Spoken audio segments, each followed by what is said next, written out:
Selamat siang Bapak Ibu semuanya.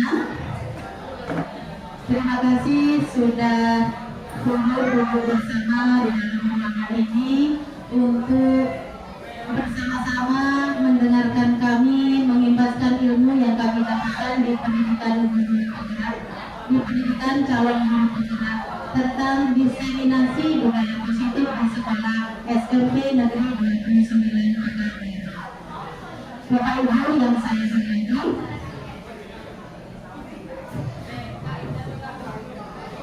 di sini saya mohon izin akan menyampaikan apa yang kami dapatkan di pendidikan guru penggerak.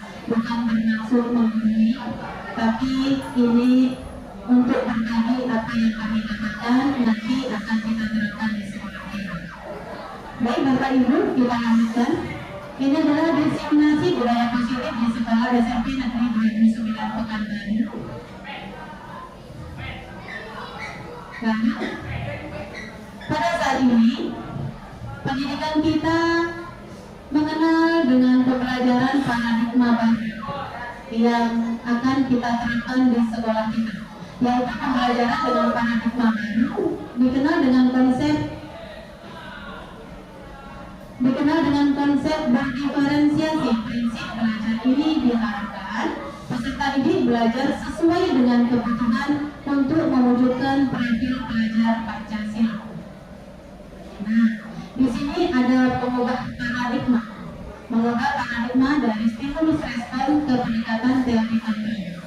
Kalau di stimulus respon, biasanya kita menganggap bahwa realitas kebutuhan kita itu sama.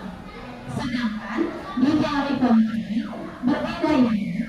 Kalau di teori konten, realitas kebutuhan kita itu berbeda, bukan sama.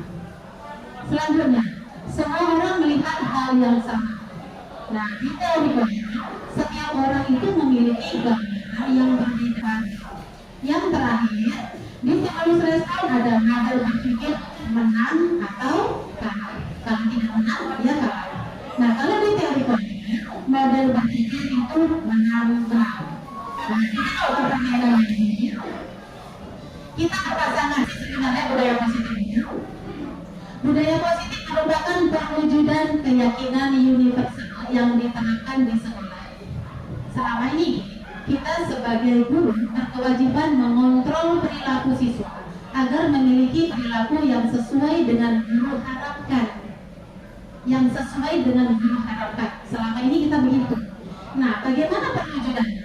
Perwujudannya, guru sering memberikan hukuman kepada siswa yang melakukan kesalahan dan memberikan imbalan atau penghargaan kepada siswa yang melakukan perbuatan baik. Kenyataannya begitu. Nah, kita lihat. Nah, pada hari ini konsep inti budaya positif akan kita kaji bersama, akan kita bahas bersama. Yang pertama adalah perubahan paradigma belajar, tadi sudah ya. Disiplin positif, kemudian nilai-nilai kebajikan, motivasi perilaku manusia, lanjut nanti ada keyakinan kelas, lanjut kebutuhan dasar manusia, posisi kontrol, terakhir adalah segitiga restitusi. Baik, kita lanjutkan. Nah, Ibu, ketika kita mendengar kata disiplin, apa sih Bu yang ada di benak kita? Yang ada di pikiran kita itu disiplin. Yang ada terlintas di pikiran kita kata disiplin itu apa? Berhubungan dengan perhatian, tanggung jawab, kepatuhan, disiplin. Masuk. Nah, sekarang kita lihat. Nah, ini pengertian disiplin positif ini.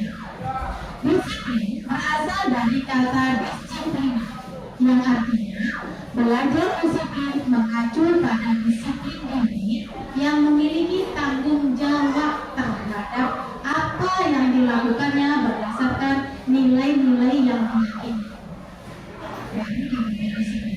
Lanjut, disiplin positif merupakan salah satu cara penerapan disiplin yang bertujuan untuk menumbuhkan kesadaran serta memberdayakan murid tanpa imbalan penghargaan atau reward, ancaman atau hukuman. Nah, ini yang terjadi selama ini kita di sekolah. Anak-anak yang boleh lagi. Justru ini adalah alternatif terakhir kita lakukan. Hukuman itu kita tiadakan. Nanti akan kita bahas lagi bagaimana caranya. Yang ketiga, sebagai pendidik, tujuan kita adalah menciptakan peserta didik yang memiliki disiplin diri, sehingga mereka berperilaku mengacu kepada nilai-nilai kebajikan universal dan memiliki motivasi intrinsik. Intrinsik itu berarti dalam dirinya, dalam perubahan perilaku ke arah yang lebih baik. Baik, kita lanjutkan ya. Nah, apa-apa saja sebenarnya nilai-nilai kebajikan? Nilai-nilai kebajikan itu adalah sikap-sikap atau nilai-nilai positif manusia yang ingin mencapai. Di sini, yang ini sudah kita lakukan ya di sekolah dengan pembelajaran profil pelajar Pancasila. Profil pelajar Pancasila ini salah satunya ibu ada halaman bersama kepada Tuhan, kemudian ada gotong royong, berkegiatan belajar, kreatif dan bernalar kritis. Ini sudah kita lakukan di sekolah kita ini. Nah, nilai-nilai kebajikan universal yang lainnya apa ini, Bu? Misalnya adil, tanggung jawab, bersyukur, ada kejujuran, ada lurus hati, berprinsip, kemudian ada kasih sayang, integritas, rajin, percaya diri, dan kesabaran. Ini merupakan nilai-nilai kebajikan universal. Kita lanjut Ibu. Nah, ini deh, motivasi perilaku manusia. Kita lihat ya Bu, di sini ada dua. Yang pertama adalah motivasi ekstrinsik, kemudian yang kedua motivasi intrinsik. Tentu Bapak Ibu sudah tahu apa itu motivasi ekstrinsik dan intrinsik. Saya akan menjelaskan lagi. Yang pertama adalah motivasi ekstrinsik ini untuk menghindari ketidaknyamanan atau hukuman. Bapak Ibu, ketika kita masuk kelas, sebenarnya tujuan kita masuk kelas tepat waktu itu apa sih, Bu? Ketika kita ngajar nih, kita masuk kelas, kita cepat datang, kita tepat waktu. Apa yang mendasari kita melakukan itu? Apakah ada dari motivasi ekstrinsik atau dari motivasi intrinsik? Kalau misalnya ekstrinsik itu, ibu takut nih, ada apa ya? Apa Pak? Kalau ekstrinsiknya karena memandang sejarah, ya. Yang kedua CCTV kan ada. Kalau intrinsik inginnya menegakkan disiplin biar anak juga ikut disiplin. Terima kasih Bapak. Jadi itu salah satunya. Apakah kita masuk kelas itu karena ada CCTV nanti ketahuan sama ibu kepala sekolah? Kemudian apakah kita takut teguran dari PPK atau dari teman kita tidak enak? Nah ini dia ketidaknyamanan kadang teman-teman begitu. Nah ini dia ekstrinsiknya berarti dari orang lain. Kemudian yang kedua, apakah kita masuk kelas itu tepat waktu karena ingin mendapatkan imbalan atau penghargaan dari orang lain? Wah mantap, cepat loh. Nah, apakah itu yang kita harapkan? Tidak. Ini loh yang kita harapkan Bapak Ibu, yaitu munculnya motivasi intrinsik adalah kesadaran dari diri sendiri. Untuk motivasi perilaku manusia ini terbagi menjadi 3. Yang pertama adalah untuk menghindari ketidaknyamanan atau perubahan ini adalah tingkat rendah dari motivasi perilaku manusia. Biasanya orang yang motivasi perilakunya untuk menghindari hukuman atau ketidaknyamanan akan bertanya, apa yang akan terjadi apabila saya tidak melakukannya? Ya kan? Yang kedua, sebenarnya mereka sedang menghindari permasalahan yang mungkin muncul dan berpengaruh pada mereka secara fisik, psikologis, tidak terpenuhinya kebutuhan mereka bila mereka tidak melakukan tindakan tersebut. Motivasi ini bersifat eksternal. Nah, tadi yang ini. Kemudian yang kedua, motivasi eksternal bersifat untuk mendapatkan imbalan atau penghargaan dari orang lain. Satu tingkat di atas motivasi yang pertama, nanti levelnya di atasnya ya. Di sini orang berperilaku untuk mendapatkan imbalan atau penghargaan dari orang lain. Orang dengan motivasi ini akan bertanya, apa yang akan saya dapatkan apabila saya melakukannya?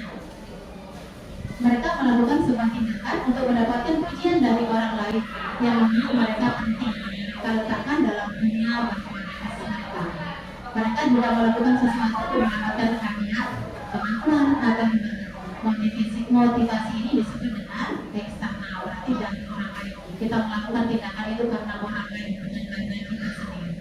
Yang terakhir, untuk menjadi orang yang mereka inginkan dan menghargai diri sendiri dengan nilai-nilai yang mereka percaya. Orang dengan motivasi ini akan bertanya, akan menjadi orang yang seperti apabila saya melakukannya. Mereka melakukan sesuatu karena nilai-nilai yang mereka yakini dan hargai. Dan mereka melakukannya karena mereka ingin menjadi orang yang melakukan nilai-nilai yang mereka yakini tersebut.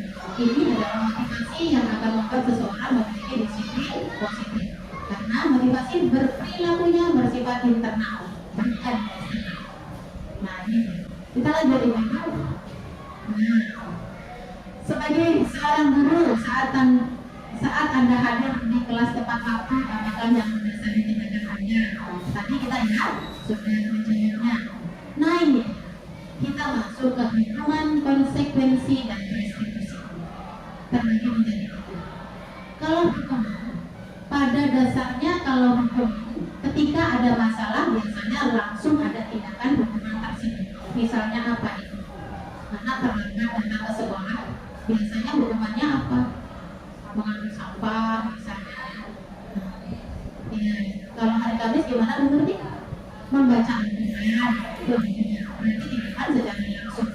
Nah, kalau konsekuensi sudah ada aturannya.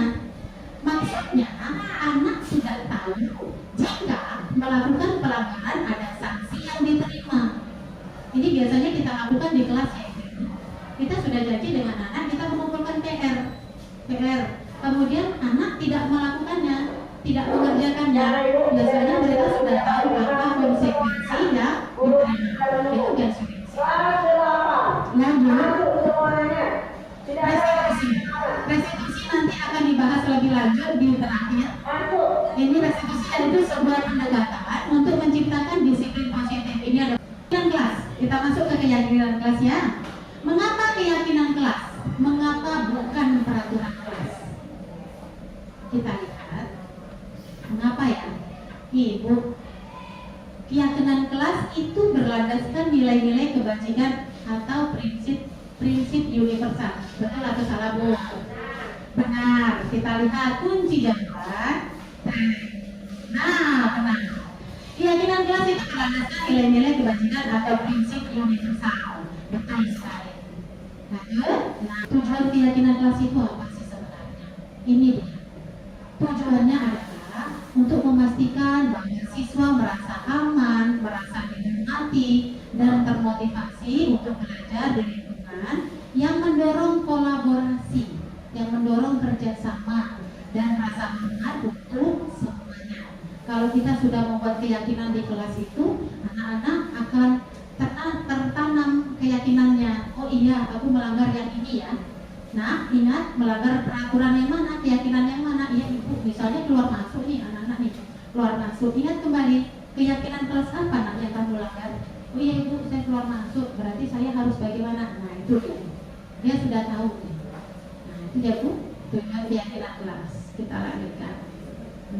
Kebutuhan dasar manusia itu ada 5. Yang pertama adalah kebutuhan bertahan hidup, kebutuhan kasih sayang dan rasa diterima, kemudian kebutuhan penguasaan, kesenangan dan kebebasan. Itu semuanya kita butuhkan dan rasa diterima. Kebutuhan untuk diterima. Kebutuhan ini dan 3 kebutuhan berikutnya adalah kebutuhan psikologis. Kebutuhan untuk disayangi dan diterima meliputi kebutuhan akan hubungan dan koneksi sosial. Kebutuhan untuk memberi dan menerima kasih sayang dan kebutuhan untuk merasa menjadi bagian dari suatu kelompok. Nah, komponen ini juga meliputi keinginan untuk tetap terhubung dengan orang lain, seperti teman, keluarga, pasangan hidup, teman kerja, binatang peliharaan, dan kelompok di mana kita tergabung. Selanjutnya, anak-anak memiliki kebutuhan dasar kasih sayang dan rasa diterima yang tinggi. Biasanya ingin disukai. Nah, ini ya Bu, anak-anak ini kan inginnya disukai. Kita juga ingin disukai, diterima oleh lingkungan, tidak merasa dibucinkan. Mereka juga akrab dengan orang tuanya. Biasanya mereka belajar karena suka pada gurunya. Nah ini dia. Bagi mereka teman sebaya sangatlah penting. Mereka juga biasanya suka bekerja dalam kelompok. Nah ini kasih sayang. Berikutnya penguasaan. Apa sebenarnya penguasaan? Penguasaan adalah kebutuhan pengakuan atas kemampuan. Kebutuhan ini berhubungan dengan kekuatan untuk mencapai sesuatu, menjadi kompeten, menjadi terampil, diakui atas prestasi dan keterampilan kita, didengarkan dan memiliki rasa harga diri. Kebutuhan ini meliputi keinginan untuk dianggap berharga, bisa membuat perbedaan, bisa membuat pencapaian, kemudian ada kompeten, diakui dan dihormati. Ini meliputi self-esteem dan keinginan ini untuk meninggalkan pengaruh. Anak-anak yang memiliki kebutuhan dasar akan penguasaan yang tinggi biasanya selalu ingin menjadi pemimpin. Ada di kelas kita ya Bu ya? Ada. Mereka juga suka mengamati sebelum mencoba hal baru dan merasa kecewa bila melakukan kesalahan. Nah ini dia.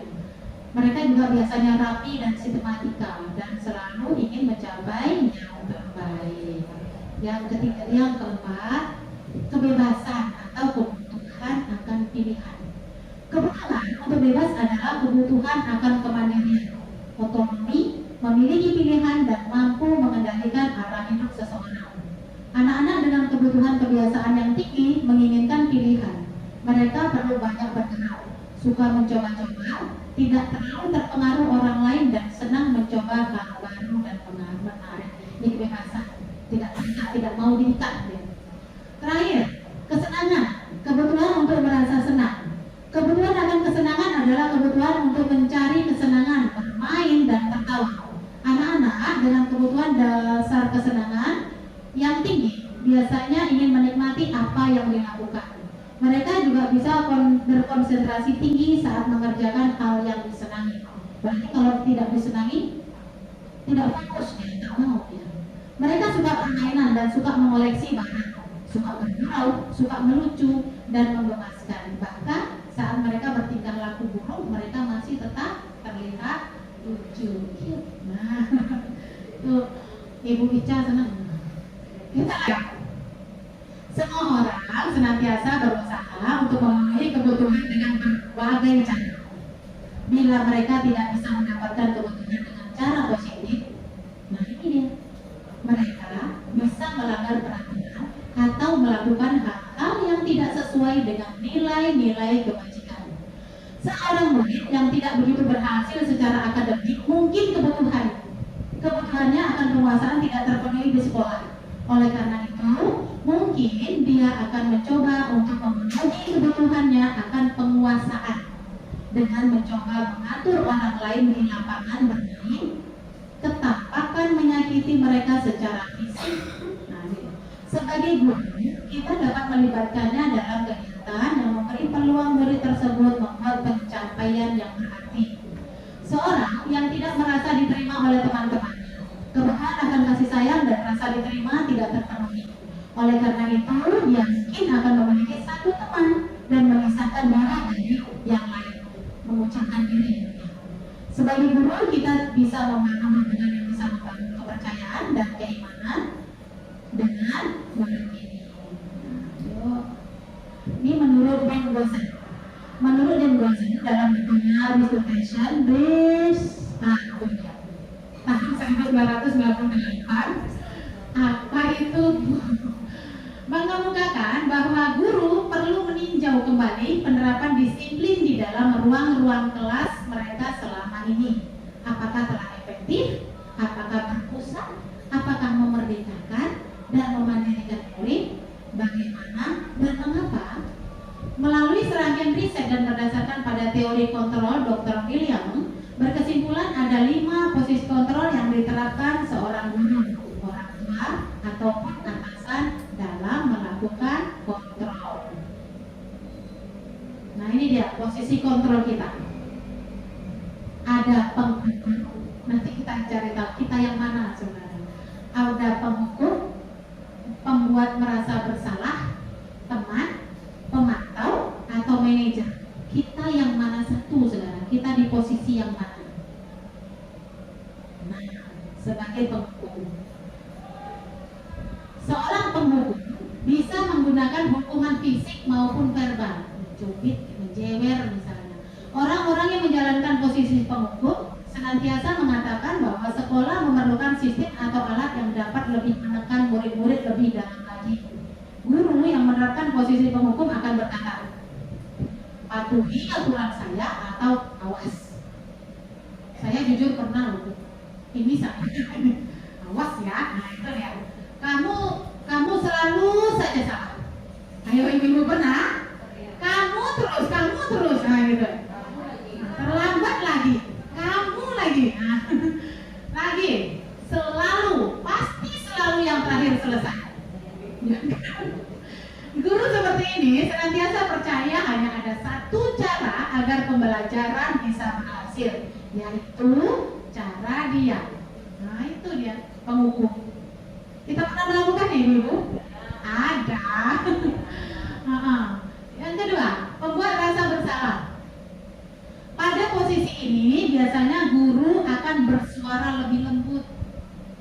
Pembuat rasa bersalah akan menggunakan keheningan yang membuat orang lain merasa tidak nyaman.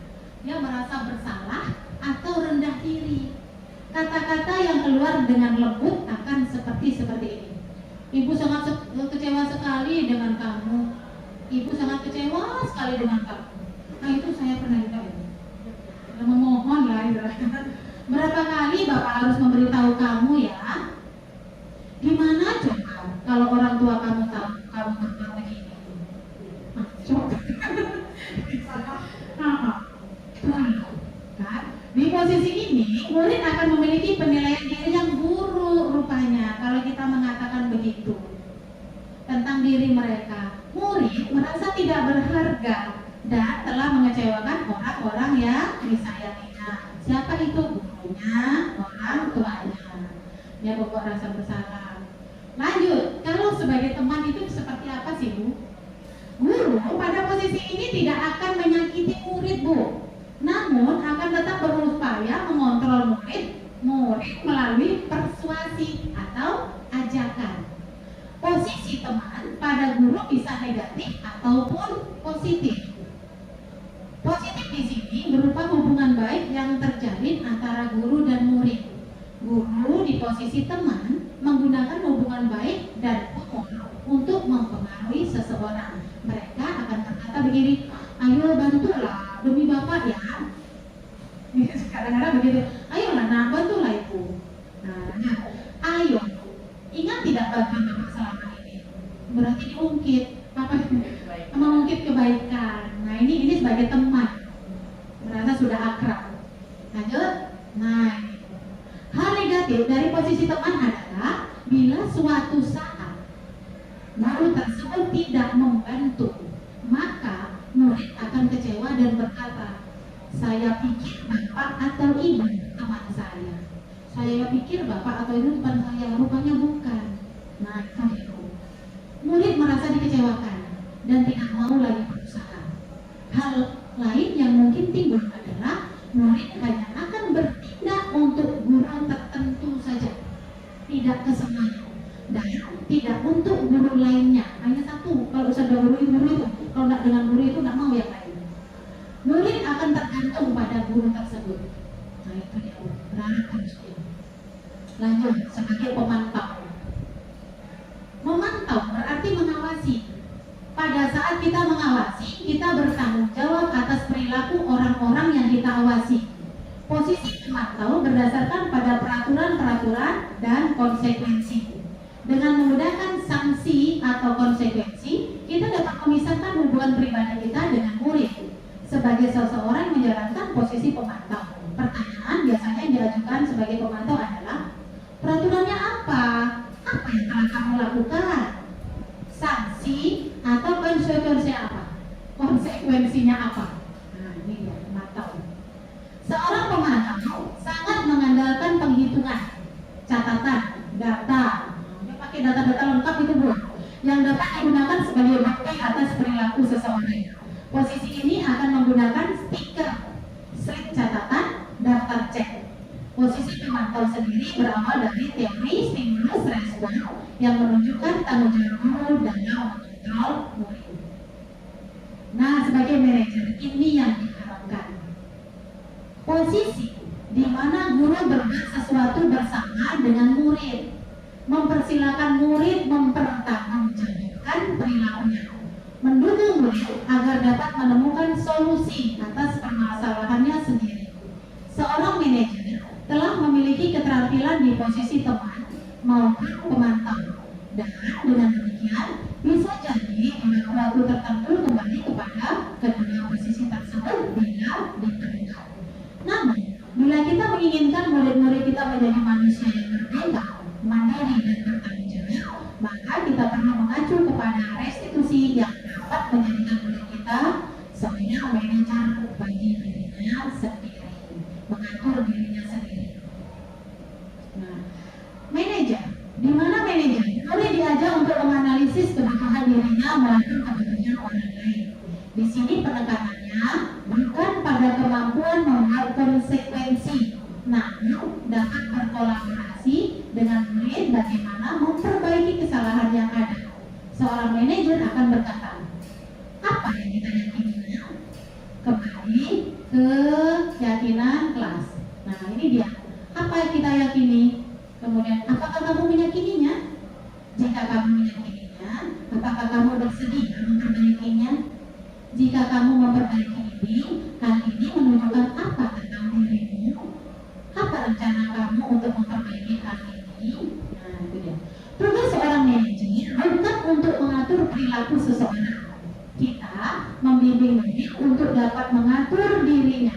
Seorang manajer bukannya memisahkan murid dari kelompoknya, tapi mengembalikan murid tersebut ke kelompok dengan lebih aman dan mudah. Ini kita harapkan ya ibu kita ini sebagai manajer. Apa semuanya pernah menjadi manajer? Iya ya. Nah, temannya juga. Nah, ini ada 3 tahapan dalam melakukan restitusi. Yang pertama ada menstabilkan identitas, kemudian validasi tindakan yang salah, kemudian menanyakan keyakinan. Nah, ini nanti setelah ini kita lihat video ya ibu. Ada segitiga restitusi. Yang pertama adalah menstabilkan identitas, bertujuan untuk mengubah identitas anak yang gagal karena melakukan kesalahan menjadi orang yang sukses, dari merasa sedih dan emosional hingga mampu menggunakan fungsi rasionalnya. Contoh katanya adalah, contoh responnya adalah berbuat salah tidak apa-apa. Nah, saya juga pernah membuat kesalahan seperti itu. Yang ketiga, saya ingin mencari solusi, bukan siapa yang salah. Itu contoh responnya. Kemudian, validasi tindakan yang salah. Proses untuk memahami kebutuhan apa yang sedang berusaha dipenuhi oleh murid. Bukan berarti menguatkan tindakan salah. Bukan berarti menguatkan tindakan salah itu pantas dilakukan. Namun di sini lebih menguatkan pemahaman kita akan alasan dari murid melakukan tindakan tersebut. Nah, biasanya ibu, contoh responnya adalah ini. Kamu pasti punya alasan melakukan hal itu, lalu kamu boleh mempertahankan sikap itu, tapi kamu harus menambahkan sikap yang baru ya. Yang terakhir, menanyakan keyakinan. Proses di mana murid menghubungkan dirinya dengan nilai-nilai yang dipercaya. Apa sih responnya? Nilai apa yang kita percayanya? Apa keyakinan kelas kita? Nah, itu menanyakan keyakinan. Nah, demikian penjelasan ilmu yang kami berikan hari ini. Semoga untuk kedepannya kita bisa lebih kita tingkatkan lagi. Kita lebih dekat dengan anak lagi. Kita bisa memecahkan masalah anak. Posisi kita seperti apa nantinya. Demikian Bapak Ibu, terima kasih. Saya tutup dengan wabillahi taufiq.